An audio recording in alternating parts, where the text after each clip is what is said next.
Good morning बच्चों। कल हम लोगों ने लेसन 2 वर्ण विचार के अंतर्गत स्वर पढ़ा था कि स्वर किसे कहते हैं। तो वे वर्ण जो बिना किसी अन्य वर्ण की सहायता के स्वतंत्र रूप से बोले जाते हैं वे स्वर कहलाते हैं। फिर हम लोगों ने ये जाना कि स्वर के कितने भेद होते हैं। तो ह्रस्व स्वर, दीर्घ स्वर और प्लुत स्वर। ह्रस्व जो सबसे कम समय लेते हैं वो ह्रस्व स्वर कहलाते हैं। दीर्घ स्वर जो उनसे दुगना समय लेते हैं बोलने में वो दीर्घ स्वर कहलाते हैं। प्लुत स्वर एक ही होता है जो कि तिगुना समय उसके उच्चारण में लगता है, जैसे ओम। उसके बाद हम लोगों ने बच्चों अयोग वाह पढ़े थे, अनुस्वार, अनुनासिक, विसर्ग। इसके पश्चात बच्चों आज हम लोग आ रहे हैं इसके थर्ड पार्ट में व्यंजन।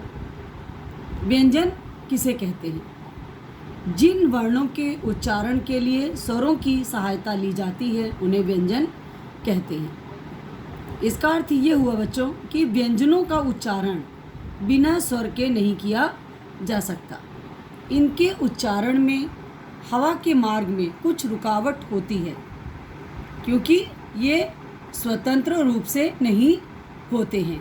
इन्हें बोलने के लिए स्वरों की सहायता ली जाती है। आपको पहले भी मैंने बताया बच्चों कि प्रत्येक व्यंजन में आ का स्वर मिला रहता है। बिना आ के व्यंजन को हम लोग किससे बताया था बच्चों? हलंत लगाकर लिखते हैं, जैसे का हलंत, चा हलंत, मा हलंत, फा। हिंदी में बच्चों मूल व्यंजन कितने होते हैं? 33। ये तो हो गया बच्चों व्यंजन कि व्यंजन किसे कहते हैं। आपको पता चल गया कि जिन वर्णों का उच्चारण स्वरों की सहायता के साथ होता है उन्हें व्यंजन कहते हैं। अब हम लोग देखेंगे बच्चों कि व्यंजन के कितने भेद होते हैं। उच्चारण के आधार पर व्यंजनों को 3 भागों में बांटा गया है: स्पर्श व्यंजन, अंतस्थ व्यंजन और ऊष्म व्यंजन। सबसे पहले हम लोग देखते हैं बच्चों कि स्पर्श व्यंजन क्या होते हैं, इन्हें स्पर्श क्यों कहा गया है। जिन अक्षरों अथवा वर्णों को उच्चारण करने के समय जीवा, जीवा मतलब जानते हैं ना, जीभ, मुख, मुख मैंने मुंह के अंदर विभिन्न भागों में होती है, जैसे कंठ, गला, तालु, मूर्धा, दंत मैंने दांत, ओष्ठ मैंने ओठ, इन सभी का स्पर्श होता है, करती हुई निकलते हैं, उन्हें स्पर्श व्यंजन कहते हैं। स्पर्श व्यंजनों में 27 वर्ण आते हैं। कितने वर्ण होते हैं बच्चों? 27। इन्हें 5 भागों में बांटा गया है। इसके बारे में भी हम लोगों ने इसके पहले वाली कक्षा में चर्चा की थी कि का वर्ण, चा वर्ण, पा वर्ण, ता वर्ग। तो इस तरह से ये हम लोगों ने टा वर्ग, इस तरह से 5 भागों में हम लोगों ने इसको जाना कि 5 भागों में बांटा जाता है। अब आप देखिए बच्चों कि अंतस्थ व्यंजन कौन से होते हैं, अर्थात व्यंजन का सेकंड भाग। जिन अक्षरों के उच्चारण में जीवा जो होती है हमारी जीभ, मुख के विभिन्न भागों को पूर्ण रूप से स्पर्श न करे, अर्थात आपने देखा कि स्पर्श व्यंजन में पूरी तरह से जीवा जो है हमारी इतने भागों में स्पर्श करती है, और अंतस्थ व्यंजन में जीवा जो होती है हमारी मुख के विभिन्न भागों को पूर्ण रूप से स्पर्श नहीं करती, उन्हें अंतस्थ व्यंजन कहते हैं। बच्चों ये 4 होते हैं: या, रा, ला, वा। इसके पश्चात तीसरा भाग है इसका ऊष्म व्यंजन। ऊष्म का मतलब ही बच्चों पता चल रहा है कि ऊष्म मैंने गरम, ऊष्म यानी गरम। जिन वर्णों में मुंह से रगड़ खाकर हवा बाहर निकलती है उन वर्णों को ऊष्म वर्ण कहते हैं। ये वर्ण भी बच्चों 4 होते हैं: श, श, श, हा। ये तो हो गया बच्चों व्यंजन के भेद। इसको अभी आप लोग की कक्षा में आप लोग पूरी तरह से इसको अभी नहीं जानेंगे, क्योंकि ये आपकी अगली कक्षा के में आपको ये इसका पूरा मिलेगा। नेक्स्ट देखिए संयुक्त व्यंजन। अब आपको जानना है कि बेटा संयुक्त व्यंजन क्या होते हैं। 2 अलग अलग व्यंजनों के मेल से जो व्यंजन तैयार होते हैं उनको संयुक्त व्यंजन कहते हैं। इनकी भी संख्या 4 है। ये जैसे का और शा, इन दो को मिलने से क्या शब्द बनता है? छा, छा वर्ण बना। अब उस छा वर्ण के हम लोग दो शब्द पढ़ते हैं, जैसे अक्षर, पक्षी और भी अन्य शब्द हम लोग बना सकते हैं। फिर है जा और इया, इन दोनों को मिलने से नया शब्द क्या बना? ज्ञा, ज्ञा वर्ण बना। ज्ञा वर्ण से दो शब्द हम लोगों ने लिखे हैं, ज्ञान, विज्ञान। इसके भी और अन्य कई शब्द बनाए जा सकते हैं। फिर देखिए ता और रा सब मिलके बना क्या? त्रा। त्रा से शब्द बना त्रिकोण, त्रिशूल।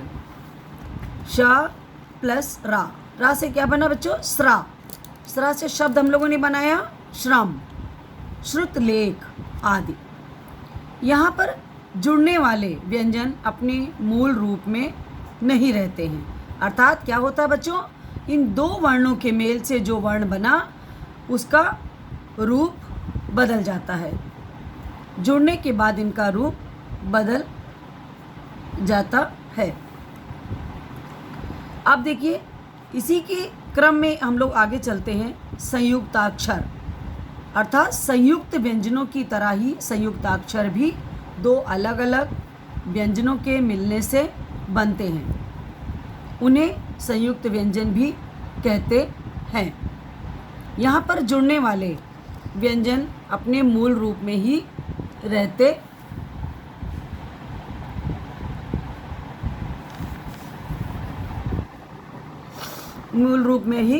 हैं। आपने देखा बच्चों इसमें क्या होता है, क्या डिफरेंस है? इसमें जैसे चा और छा, ये आपके दो वर्ण हैं। जब इनको हमने एक साथ मिलाया तो ये चा क्या हो गया? आधा हो गया और छा पूरा है। जब हम इनसे शब्द बनाते हैं तो जैसे मच्छर, अच्छा।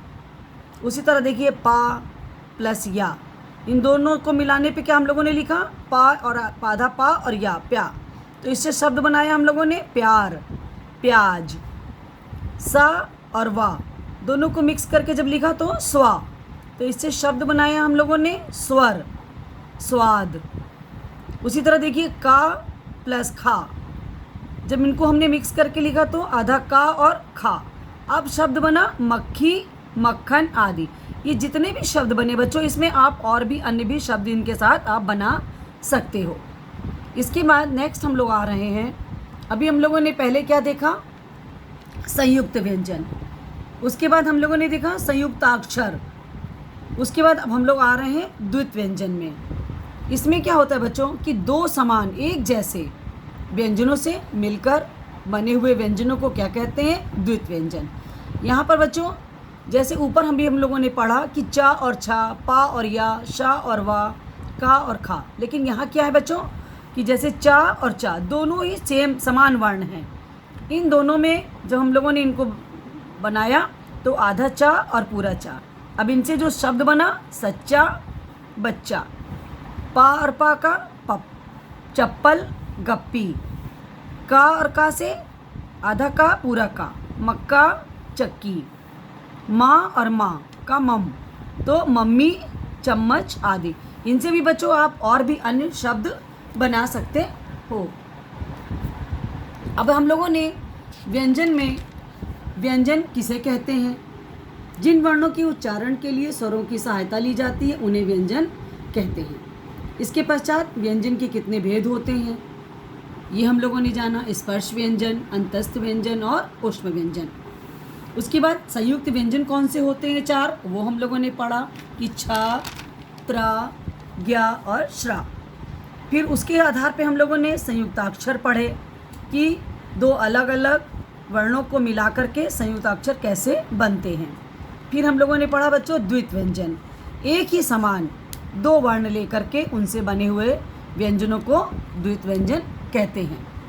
इस तरह से बच्चों व्यंजन के बारे में हम लोगों ने काफ़ी जानकारी प्राप्त की। अब आप लोगों को इसमें अपने होमवर्क में संयुक्त व्यंजन, संयुक्त व्यंजन के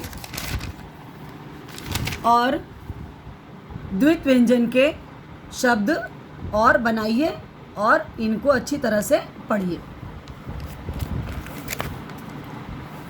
रफ कॉपी पर आप इनको लिख भी सकते हैं। इससे आपका प्रयोग और अच्छी तरह से हो जाएगा। थैंक यू बच्चों।